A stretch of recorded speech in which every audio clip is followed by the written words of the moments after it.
বেগুনে অতিরিক্ত কাটুই পোকা আক্রমণ করলে আপনারা কি কি পদক্ষেপ নেবেন? তো কাটুই পোকা হচ্ছে আপনার ক্ষতিকারক, বেগুনের জন্য অতিরিক্ত ক্ষতিকারক একটি পোকা। এটি আপনার গাছকে একবারে নিস্তেজ করে দেয় এবং আপনার ফলনকে এটি থামিয়ে দেয় এবং আপনার ফসলে আপনার মাঠে যেই ফলন থাকে, বেগুন থাকে, এগুলো কেটে নষ্ট করে দেয়।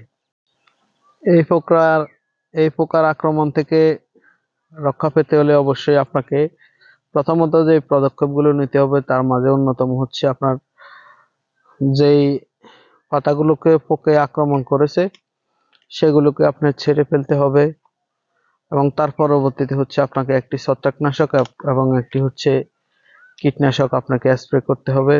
এই কীটনাশকের ভিতরে অন্যতম হচ্ছে আপনার ম্যানকোজেব মেটালিক্স গ্রুপের আপনি ছত্রাকনাশক দিতে পারেন এবং সাথে আপনি কীটনাশক যেমন আপনার হচ্ছে বেগুনের জন্য প্রোক্লেম, তারপরে আপনার হচ্ছে সুরেট, মানিক, ট্রেসার এই জাতীয় কীটনাশকগুলো আপনারা ব্যবহার করতে পারেন।